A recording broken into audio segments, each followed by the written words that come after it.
no, it's happened. My braces are gone. Now that we've got that out of the way, let's continue with this very dramatic video.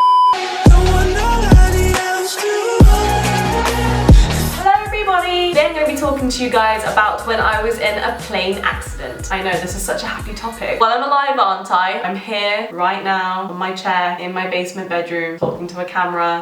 So back when I lived in the UK, my family and I used to go on these holidays every year, and we would usually go to Mallorca. However, this time we went to Lanzarote. So this was in 2007 and I was 7 years old, and we got on the flight, everything was normal, we were taxiing along the runway, whatever. So we took off and it's been probably like 3 or 4 minutes and we're just getting to that point where they stop ascending and they go like straight. And the crew started sort of jogging up and down the aisles in sort of a heap, and we're like, okay, maybe they forgot like the food or something, I don't know. Then a few of them started going into the cockpit, which is very unusual because normally you're not allowed to go into it until the seatbelt signs are off. Everyone was just sort of like, okay, it's a bit weird, but then we thought nothing of it. And then the captain did an announcement that we would be landing back at the airport that we just took off from immediately, and we were sort of like, okay, this is getting very weird, this is not normal. Once the plane had turned around, we had another announcement, this is probably like 2 minutes later, announcing that the plane was too dangerous to land because it could explode on impact. By the point that they said this, everyone started panicking, like beyond panic. Everyone was screaming, running up and down the corridor, the crew were going crazy. They were, I wouldn't say unprofessional, but you could see that they were in a panic. Turns out the wheels underneath the plane, I don't know if you know this or not, but once the plane takes off, a few seconds literally after they take off the ground, the wheels go from this and they go back into the belly of the plane. And turns out they went halfway and they would not go back in, nor would they come back out. So the wheels basically stuck in a very bad position where you could not land on them. We had to circle in the plane for 2 hours by this point to get rid of all of the gas from the plane, because if we were to crash, the plane would immediately explode, obviously. And then while we were doing this, they planned to land in Manchester Airport because it gave us a bit of a distance to go as well instead of just going in circles. And then we got told that we were going to be landing on the emergency runway instead of an ordinary runway, which made everyone panic even more, which was not enjoyable at 7 years old at all. Luckily, my parents were very good at this point and they were keeping me calm. I had no idea what was going on at the time. When we started descending, the crew made an announcement that we could start using our phones to call loved ones and friends, and we were like, okay. And by this point you're just thinking,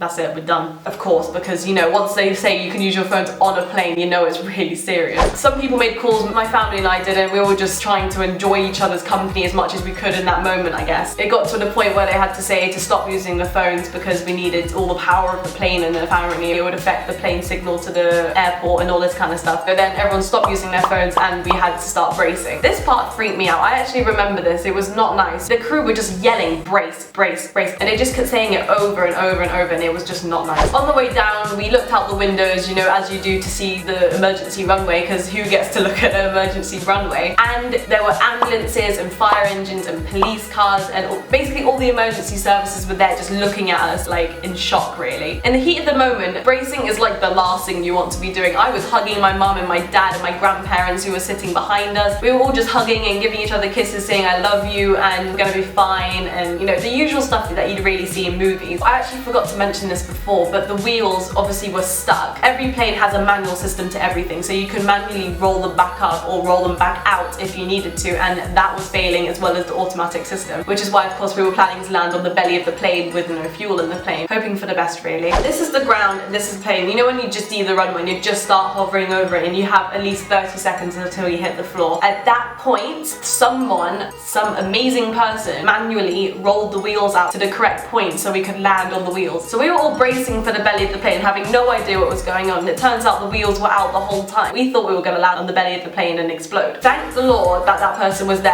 and was able to manually wheel them out. So we stopped and we had stairs immediately come to the plane and we were evacuated immediately. We had to leave everything on the plane and everyone was evacuated away from it until the professionals came in and checked it wasn't going to explode and stuff. Luckily it didn't. Everyone survived. There were no injuries. While we were waiting for the news if the plane had exploded or not and our stuff was going to be returned to us, we were all sitting in a bar and everyone got free whiskey shots to calm them down because people were extremely shooken from the experience. Of course I was 7, so I think I had like a fruit shoot or something.